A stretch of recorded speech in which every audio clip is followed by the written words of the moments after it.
Hello everyone, welcome you all complete revision in 9 minutes. So आज का अपना Hindu analysis start करते हैं हम। वैसे आज सैटरडे है तो ज्यादा आपका एडिटोरियल वाला पेज और टेक्स्ट एंड कॉन्टेक्स्ट वाला पेज आता नहीं है, तो ज्यादा आर्टिकल नंबर में नहीं है, बट 2 आर्टिकल जो है आपके एडिटोरियल वाले वो काफी इंपॉर्टेंट है। सो आइए स्टार्ट करते हैं, देखते हैं कि आज का हिंदू से क्या क्या कहता है। तो सबसे पहली न्यूज तो ये है कि आपकी जो ब्रिक्स की समिट होने जा रही है, जिसको हमारे ऑनरेबल प्राइम मिनिस्टर अटेंड करेंगे, that is at South Africa. तो हमारी 15th ब्रिक्स की समिट है। इससे पहले जो हुई थी वो 2019 में हुई थी, इस तरीके से फिजिकल जो अटेंड की गई थी। उसके बाद बीच में कोविड की वजह से हमारी वर्चुअली हुई है। सो अब जो है हमारी साउथ अफ्रीका में ब्रिक्स की समिट होगी। तो पहले मिस्टर जो हमारे ऑनरेबल प्राइम मिनिस्टर है, उन्होंने अटेंड करने के लिए मना कर दिया था, लेकिन अभी डिक्लेरेशन आया उनकी तरफ से, फाइनेंस मिनिस्ट्री की तरफ से, और बाकी मिनिस्ट्रीज ने बोला है कि वो अभी अटेंड करने के लिए जाएंगे। सो बाकी ब्रिक्स की हमारी फुल फॉर्म है Brazil, Russia, India, China and south Africa. जो हमारा ब्रिक्स ये है, ये हमारा जो स्टार्टिंग में रशिया में फॉर्म हुआ था 2009 में, साउथ अफ्रीका ने इसको 2010 में ज्वाइन किया था। सो इनिशियली इसमें देखा जाए तो सिर्फ ब्रिक था, ये 4 मेंबर थे। साउथ अफ्रीका ने 2010 में इसको ज्वाइन किया था और ये रशिया में स्टार्ट हुआ था। देन इसके एम्स क्या है? टू क्योर पॉवर्टी या टू कर्व पॉवर्टी को खत्म करना और डेवलपमेंट को, इंफ्रास्ट्रक्चर को, मैन्युफैक्चरिंग हब को इंक्रीज करना। देन हमारी सेकंड न्यूज आ रही है कि हाई कोर्ट ने बोला है स्टरलाइजेशन करना है स्ट्रे डॉग्स का। वो किस लिए करना है? या उनको वैक्सीन देनी चाहिए ताकि जो रेबीज है उस प्रॉब्लम से हम जल्दी से जल्दी खत्म कर सके रेबीज की प्रॉब्लम को, क्योंकि जो रेबीज फैलती है वो वाया सलाइवा, जो डॉग के मतलब माउथ में जो सलाइवा होता है उससे रेबीज फैलती है। और जो रेबीज है, according to health ministry data, पूरे ओवरऑल वर्ल्ड का 1/3 जो है इंडिया में इजीली फैल जाता है। ठीक है, यहाँ के डॉग्स की सलाइवा में इतना ज्यादा टॉक्सिकेशन है। सो और ये अगर आपसे पूछा जाए इसका जीनस कौन सा है, दैट इज लाइसा वायरस इसका जीनस है, एंड रेब्डोविरिडे जो है इसकी वो फैमिली है। So rhabdoviridae is the family and lyssa virus is the genus. और आपको अगर जैसे डॉग बाइट कर ले तो आपको क्या करना चाहिए? तो जैसे ही आपको अगर कोई डॉग बाइट करता है तो आप अपना जहाँ पे वो घाव है उसको साबुन से, सोप से बिल्कुल अच्छे से साफ कर लीजिए, ताकि आपको जो इन्फेक्शन है वो इतनी जल्दी पूरी बॉडी में फैल ना सके, और उसके बाद डॉक्टर के पास जाना चाहिए आपको तुरंत ही। सो बेसिकली इसलिए हाई कोर्ट ने ऑर्डर दिया है कि जो है हमें स्टरलाइजेशन कर देना चाहिए डॉग्स के लिए भी, ताकि उनकी जो ब्रीड है वो आगे ना बढ़ सके और रेबीज को फैलने से रोक सके। नाउ हमारी थर्ड न्यूज जो है वो ये है, अभी हमें लास्ट 2 इयर्स और बल्कि काफी टाइम से बात चली रही है कि जो सेंसस है, जैसे 2011 में हुआ था, तो अब की बार बोल रहे हैं जब आप सेंसस करें या सर्वे करें तो कास्ट के बेसिस पर करें कि कितनी कास्ट के कितने पर्टिकुलर लोग एक पर्टिकुलर एरिया में रहते हैं। सो बिहार सेड कि उन्होंने अपना कास्ट सेंसस जो है वो कंप्लीट कर लिया है, तो इसके अगेंस्ट लोगों ने अपील डाल दी सुप्रीम कोर्ट में कि आप ऐसे डिस्क्रिमिनेशन कर रहे हो पर्टिकुलर कास्ट के लोगों के बारे में बताकर, तो ये आप इसको प्रिंट मत करो। ठीक है, तो सुप्रीम कोर्ट का भी जजमेंट आया कि इससे कोई डिस्क्रिमिनेशन या आपका कोई right to equality, right against equality violate नहीं हो रहा है। सो सुप्रीम कोर्ट ने कहा है कि आप गवर्नमेंट को, बिहार गवर्नमेंट को, आप अपना डाटा इजीली अपलोड कर सकते हैं अपनी गवर्नमेंट ऑफिशियल साइट्स पर, आपको कोई रिस्ट्रिक्शन नहीं है उस चीज के ऊपर। देन उसके बाद हमारा फोर्थ न्यूज जो है वो इंडिया एंड जापान सेमीकंडक्टर्स के ऊपर। जैसे अभी इंडिया एंड जापान जो है दोनों ही एक इंडिया तो बेसिकली है ही एक डेवलपिंग कंट्री है, और दोनों ही अपने अपने सेमीकंडक्टर के मैन्युफैक्चरिंग सेक्टर में काफी अच्छा प्रॉस्पर कर रहे हैं। तो बेसिकली बात ये की जा रही है, जैसे कि हमारे सेमीकंडक्टर में आप मेजरली 5 कंट्रीज देख सकते हैं, that is Taiwan, south Korea, Japan, आपका ये चाइना और यूएसए। ये 5 कंट्रीज है जिन्होंने एक तरीके से अपनी मोनोपोली डिप्लोमेसी कर रखी है सेमीकंडक्टर वाले सेक्टर में। सो बेसिकली इंडिया और जापान बात कर रहे हैं कि हम लोग एक साथ मिलके सेमीकंडक्टर सेक्टर को डेवलप करते हैं, जिससे जो मोनोपोली है और जो प्राइसेस उसकी उनकी वजह से बढ़ रहे हैं वो हम कंट्रोल कर सकें। सो बेसिकली इंडिया ने आपके प्रोग्राम्स भी चलाए थे, जैसे कि मेक इन इंडिया प्रोग्राम था, जो हमारा आईटी सेक्टर था उसने एक मेजर रोल प्ले किया था, क्योंकि वो एक मेजर पिलर है हमारे सेमीकंडक्टर यूनिट का। देन जो जापान है, उन्होंने जापान 5.0 या 5.0 आप कह सकते हैं प्रोग्राम चलाए थे।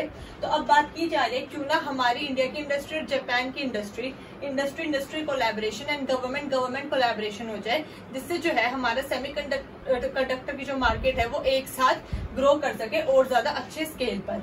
उसके एग्जाम्पल्स आप याद रखना। सेमीकंडक्टर के एग्जाम्पल्स क्या होते हैं, जैसे कि सिलिकॉन है, जर्मेनियम है, आर्सेनिक है, ये सब हमारे सेमीकंडक्टर्स होते हैं। देन हम इसको यूज कहाँ करते हैं, सेमीकंडक्टर की चिप्स बनते हैं। जितने भी इलेक्ट्रॉनिक गैजेट्स देखते हैं अपने हाउस में, फोन हो गया और आपकी ये ऑटोमोबाइल्स हो गए, एरोनॉटिक्स आपकी जो इंडस्ट्री है वो हो गई, इन सब में हम सेमीकंडक्टर का यूज करते हैं। अब हमारा जो सेमीकंडक्टर है उसके लिए इंडियन गवर्नमेंट ने क्या इनिशिएटिव्स लिए थे, अब हम वो देखते हैं। सो एक्सपेक्स नाम का प्रोग्राम था, इसकी फुल फॉर्म यही है, semiconductor program electronic communication sector, मतलब समथिंग लाइक दैट, सेमीकंडक्टर से रिलेटेड है। तो वो स्पेक्स नाम का जो इनिशिएटिव था वो इंडियन गवर्नमेंट ने लॉन्च किया था। देन हमारे जो 10 मिलियन प्रोडक्शन लिंक इंसेंटिव्स दिए गए थे, जो भी इंडस्ट्री सेमीकंडक्टर के लिए वर्क करेगी। और लेटर ऑन बोला गया कि जो भी इंडस्ट्री है, कंपनी है, वो डिजाइन सेमीकंडक्टर के लिए बनाएगी, उनको भी इंसेंटिव्स प्रोवाइड किए जाएंगे। सो ये कुछ स्कीम्स जो है इंडियन गवर्नमेंट ने सेमीकंडक्टर सेक्टर को डेवलप करने के लिए लॉन्च की थी। नेक्स्ट हमारा है सुपर कंडक्टर के ऊपर आर्टिकल आ रखा है, लेकिन उससे पहले हम एक बार डिफरेंस समझ लेते हैं कि कंडक्टर, इंसुलेटर, सेमीकंडक्टर और सुपर कंडक्टर में डिफरेंस क्या होता है।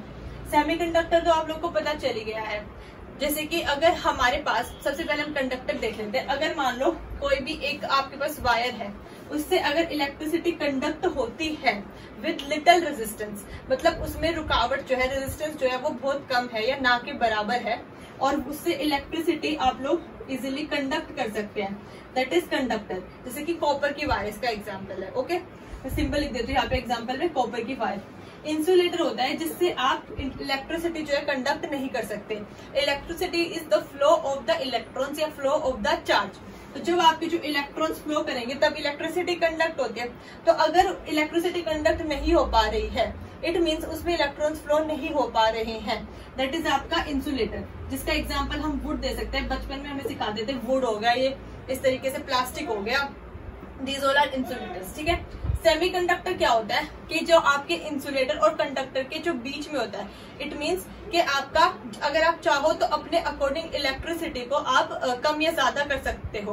कंडक्टर में खुद ब खुद इलेक्ट्रॉन्स फ्लो होंगे, सेमीकंडक्टर में आप जितना चाहोगे आप उतनी इलेक्ट्रिसिटी दे सकते हो। जब आप चाहोगे रेजिस्टेंस ज्यादा हो जाए, इलेक्ट्रॉन्स का फ्लो कम हो जाए और इलेक्ट्रिसिटी कम हो जाए, तो वो आप सेमीकंडक्टर में कर सकते हो। तो बेसिकली ना तो ये इंसुलेटर है कि इलेक्ट्रिसिटी फ्लो ही नहीं होगी, ना ये कंडक्टर है कि ऑटोमेटिकली फ्लो होती रहेगी। ये सेमीकंडक्टर मतलब दोनों के बीच का है, जिसमें आप अपने अकॉर्डिंगली चेंज कर सकते हैं रेजिस्टेंस को। ठीक है, तो हम अपने अकॉर्डिंग रेजिस्टेंस चेंज कर सकते हैं। नेक्स्ट हमारा है सुपर कंडक्टर। अब सुपर कंडक्टर्स वो कंडक्टर्स होते हैं जिसमें आपको इलेक्ट्रिसिटी कंडक्ट करने के लिए बहुत ही कम टेम्परेचर देना होता है, लेकिन अगर आपने वो कम टेम्परेचर आपने अटेन करके रखा तो इसमें इलेक्ट्रिसिटी, फ्लो ऑफ इलेक्ट्रॉन्स बहुत जल्दी हो जाएगा, एनर्जी जो है बहुत हाई अमाउंट में ट्रांसफर हो जाएगी आपकी। सो इसमें हमें नियरली 0 डिग्री सेल्सियस या even less than 0 degree Celsius जो है टेम्परेचर मेंटेन करके रखना पड़ता है इलेक्ट्रॉन्स के फ्लो करने के लिए। तो बेसिकली अब आपका मुद्दा क्या है न्यूज में, दैट इज कि LK99 ये नाम दिया है, साउथ कोरिया की एक कंपनी है जिन्होंने बोला है हमने सुपर कंडक्टर को डेवलप कर लिया है। तो उन्होंने उस सुपर कंडक्टर का नाम LK99 रखा है। तो अब बेसिकली ये टसल या कॉन्फ्लिक्ट कह सकते हो आप, ये चल रही है अमंग द साइंटिस्ट कि वो कह रहे हैं कि पॉसिबल ही नहीं है हम LK99 that is super conductor इतनी इजीली ढूंढ पाए, क्योंकि सुपर कंडक्टर के लिए हमें 0 डिग्री सेल्सियस जो है टेम्परेचर चाहिए होता है। और जो ये LK99 है, वहाँ के साउथ कोरियन साइंटिस्ट बोल रहे हैं ये हम रूम टेम्परेचर पे भी अटेन कर सकते हैं। ठीक है, तो रूम टेम्परेचर पे हम लोग कैसे अटेंड करेंगे, आपको पता ही है कि रूम के टेम्परेचर में और 0 डिग्री सेल्सियस तक जाने में बहुत डिफरेंस है, और वो 0 डिग्री सेल्सियस अटेन करके रखना is also an another challenge. That is why ये टसल चल रही थी। तो इसलिए सुपर कंडक्टर जो है अभी बोल रहे हैं कि LK99 को हम नहीं कह सकते हैं, क्योंकि रूम टेम्परेचर पे और इतने कम टेम्परेचर पे 0 डिग्री सेल्सियस पे रखने में बहुत ज्यादा चैलेंज फेस करना पड़ेगा। इसके एग्जाम्पल्स देख लेते हैं हम लोग, that is lanthanum, barium, copper oxide, yttrium, barium, copper oxide, niobium, tin etcetera. ये आपके सुपर कंडक्टर के कुछ एग्जाम्पल्स हैं। इसका हम यूज कहाँ करते हैं, MRI मैग्नेटिक रेजोनेंस में आपका इसका यूज होता है, और साथ में आपके जो एनर्जी ट्रांसफर होते हैं आप कहीं पर भी देख लीजिए जहाँ आपको ज्यादा अमाउंट में एनर्जी ट्रांसफर करनी है, वहां पे हम सुपर कंडक्टर्स का यूज करेंगे। सो आई होप आपको ये पसंद आया होगा, आपको डिफरेंस क्लियर हुआ होगा conductor, insulator, semiconductor, super conductors में। और आपका आज का एनालिसिस अगर अच्छा लगा हो तो please like, share and subscribe the channel. Thank you so much. जय हिंद।